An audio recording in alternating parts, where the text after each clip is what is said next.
Hi, my name is Bente, I'm the Norse Witch, and this week's video is about devotional jewelry. A couple of weeks or even months, months ago, I uploaded an Instagram reel about devotional jewelry, a beautiful little short piece. I didn't explain a lot about it though, and quite a lot of people were in the comments asking questions, and also one of my patrons asked me to film a longer form video on it explaining it. So I thought, let's film a little something about it. Let's go.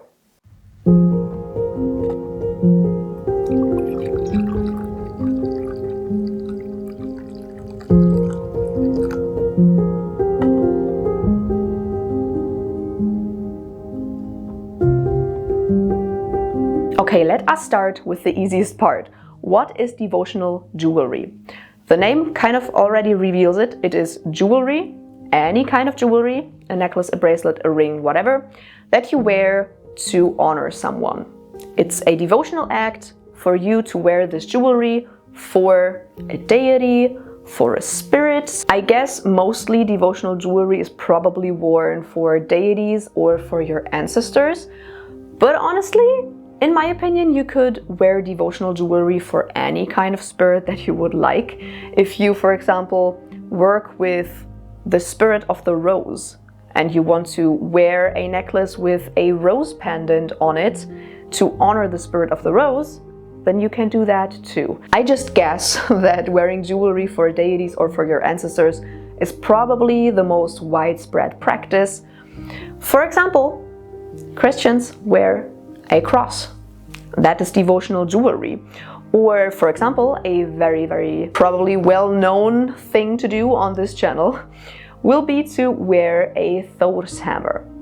That could also be devotional jewelry, either because it has become such a widely known symbol for heathenry, for Norse paganism, for Asatru.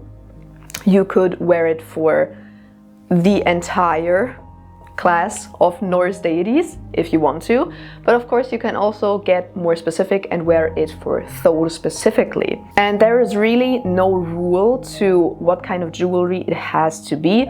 Of course, some religions and some traditions will have specific kinds of jewelry that people wear, but if you are free flying, then you can really do whatever you like. One idea would be, for example, if you work with a deity or a spirit and you want to honor them by wearing jewelry for them, you can have them pick out the jewelry piece. For example, you could communicate with them and tell them, okay, make me stumble upon it. Like, make me find it while scrolling on Instagram. Or maybe you could have basically an appointment with them to be like, okay, I will go to a jewelry store on this specific day, and please, before I go in there, ask them, okay, please make me find the piece of jewelry that you would like me to wear in your honor. So that is something that you could do. But of course, there are also specific symbols that are widely known, for example, like the Christian cross or like a Thor's hammer. There are just some specific symbols that are often associated with specific gods and goddesses or with specific ancestors.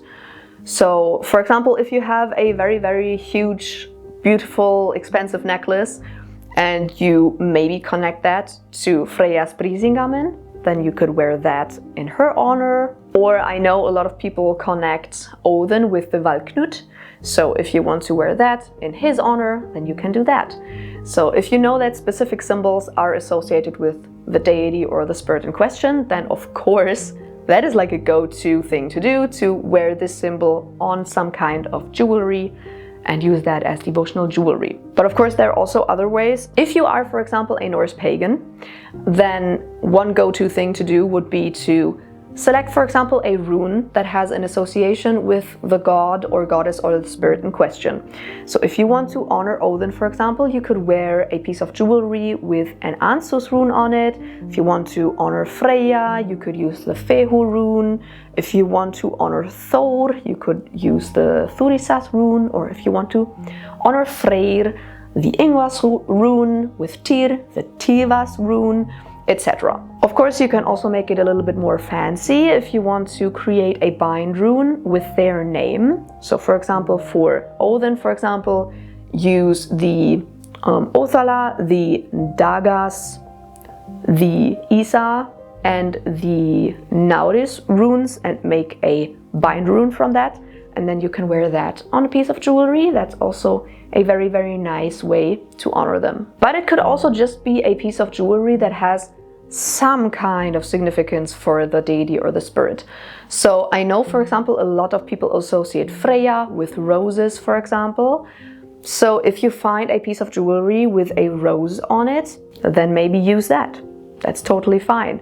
Or if you want to honor Hel, for example, maybe have like a piece of bone on a necklace or something. That could also work very well. So it doesn't really matter what it is specifically, as long as you kind of associate that piece of jewelry with the spirit or the deity. So of course, a go-to when it comes to your ancestors would be, of course, to wear a piece of jewelry that belonged to one of your ancestors. For example, I'm very, very lucky. I own quite a lot of jewelry pieces that belonged to both my grandma and my grandpa. So I actually wear their jewelry quite a lot. I really like doing that. I just very recently got a very, very beautiful ring that belonged to my grandma and one of her most favorite rings. The problem is though that that one is very, very huge. It is very, very gold, and I don't wear gold. And she wore it so much that it actually broke. Like the ring band got so thin that it broke. So I will probably have to get it repaired if I want to wear it for her, or I will just keep it on her altar. But yeah, that's a very nice thing you can do. Of course, at least in my opinion, one of the most powerful pieces of jewelry that you could wear for your ancestors would be one of their wedding or engagement rings. I know my mom, for example, has 3 wedding and engagement rings. Hopefully one of them will at some point pass down to me, but at the moment my mom, for example, wears I think my great grandma's ring. So without knowing it, she is wearing devotional jewelry, and maybe at some point some of them will pass down to me and I will be able to wear them for them. But until that point, I will just wear some other kind of piece of jewelry from them. But here also applies the same thing as I mentioned for deities, for example. If there is one specific thing that you associate with one of your ancestors, then you can just wear that for them. It doesn't necessarily have to be a piece of jewelry that belonged to them. So for example, one of my grandmas used to wear pearl necklaces all the friggin' time. She basically always wore like one very long pearl necklace. So if I would want to honor her and I did not own a piece of jewelry that belonged to her, then I could just wear, for example, a pearl necklace like I am doing today to honor her. I personally really, really like devotional jewelry because it is such an easy way to honor a spirit or a deity on a day-to-day basis without having to put any energy into it. So if you are a low spoon person, or just a person that has very little time, or you don't want to give daily offerings of like water or coffee or something because you feel like it's wasteful, then maybe try devotional jewelry because you don't waste anything. If it works out, you actually look good with it. You don't have to put any energy into it apart from maybe one ritual to consecrate it or something. But apart from that, it's such a low energy way to honor them. It's also a great way to connect to them on a day-to-day basis. So for example, if I'm wearing a Thorsheimer, I'm not doing that right now, but if I'm doing that and I feel the need to connect to the gods just at a random time during the day at work or something, and I'm in a meeting or something, I will just touch it and hold it and try to feel them. And you can of course do that with any kind of spirit or any kind of god or any kind of goddess. It's a very nice way to maybe also call them in. Like if you like a proxy to call in a god or a goddess, you don't like to do that just without anything, you know. Normally people have like a candle for them or a statue or something. But if you want to call them in and you are on the run somewhere, and you don't have that stuff with you, but you still would like a proxy to call on them, you can use the devotional jewelry. So there's just a lot of things you can do with it, and it is very low energy. So that is very, very nice. I really like that. One thing that I would advise you to do though, if it is a very out there symbol, maybe converse with them beforehand and ask the god or goddess or the spirit in question if they are okay with you revealing for whom you are wearing the piece of jewelry. Because maybe if it is a very out there piece and people are asking you, oh, what is that kind of jewelry? Why are you wearing it? Blah, blah, blah. You should know if you are allowed to tell people or not. Because who knows, maybe the spirit or the deity in question doesn't want people to know. So make sure to ask that before. But then one question arose very, very often whenever I talk about devotional jewelry, and that is how do I do it? Do I just buy a piece of jewelry and start wearing it and that's it? Do I have to consecrate it? Do I have to keep it on the altar of the spirit or the deity, etc., etc.? So in my personal opinion, and that is only my personal opinion, you do not necessarily have to do an entire consecration ritual to use devotional jewelry. In my personal opinion, it is enough to go to your altar or call in the deity or the spirit or go to the spirit house or whatever and tell them. In my opinion, that is enough. I mean, if you are giving a food offering or something, you're probably also not doing a whole consecration ritual for this offering, So you can, of course, do that. You can, of course, perform an entire ritual to bless and consecrate the piece of jewelry and to maybe get a blessing from the spirit or the god or the goddess or something. That can be beautiful and that can, of course, give it more power. So, of course, if you want to do that, feel free. But in my experience and in my opinion, you don't necessarily have to do that. But it, of course, would make sense that the spirit or the deity in question knows what it's about, why you are wearing it. Because otherwise, yeah, your intention is there, but they don't have a clue what that is, why you're doing that. Something that I personally really like to do though is to, once I have told them what this piece of jewelry is for, or I have performed a ritual, is to keep the piece of jewelry at their altar. For example, if you have an altar for the deity or the spirit, if it's an ancestor, on the ancestor altar, or if the spirit maybe has some kind of spirit house in your house. Yeah, if they have a spirit house in your house, then you can keep it there. So kind of keep it where you would normally converse with them. For me, that just makes sense. Of course, you don't have to, but it also makes it kind of feel more special. Like if you are planning on wearing it in the morning, for example, that you don't go to your jewelry stash and pick it out, but instead you go up to the altar and then you can maybe tell them, okay, I will wear this piece of jewelry in your honor today again.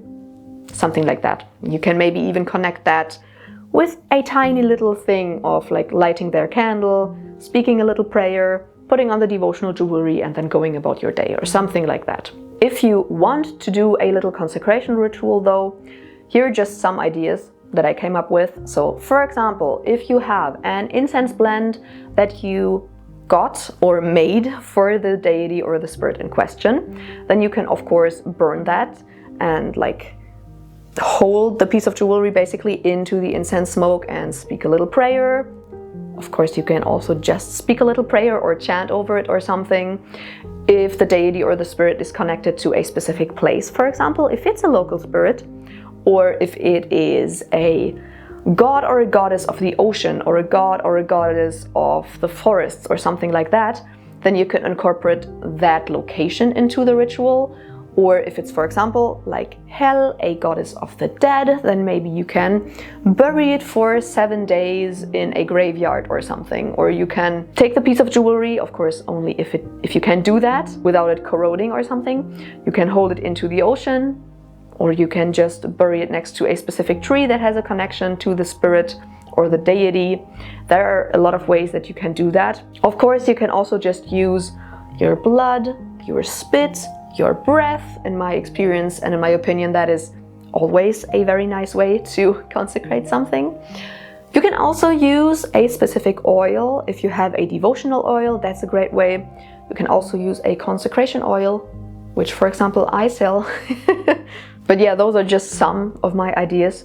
Of course, you can do other things as well, but if you need a little starting point, then maybe do some of these things. And then yeah, that's basically it. Then you maybe keep it on their altar or by their spirit house or whatever, and then you wear it. And that's about it. It is so simple. That is why I love it so much. It's so simple, it's so low energy, and it's a great way to honor a spirit or a deity. So that is everything that I wanted to talk about in this video.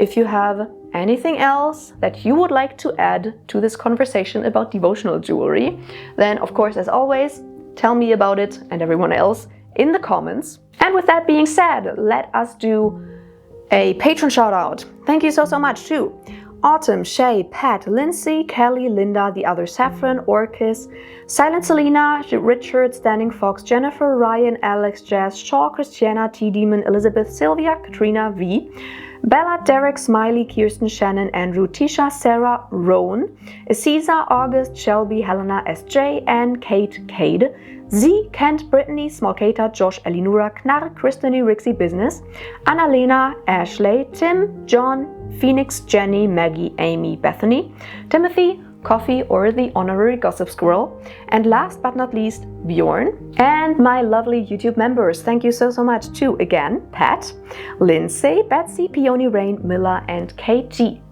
Thank you. As always, if you like this video, make sure to subscribe and give a thumbs up and ring the bell down below so you're notified whenever I upload a new video. Feel free to check out my other socials and my shop for ethically and sustainably sourced witchy wares.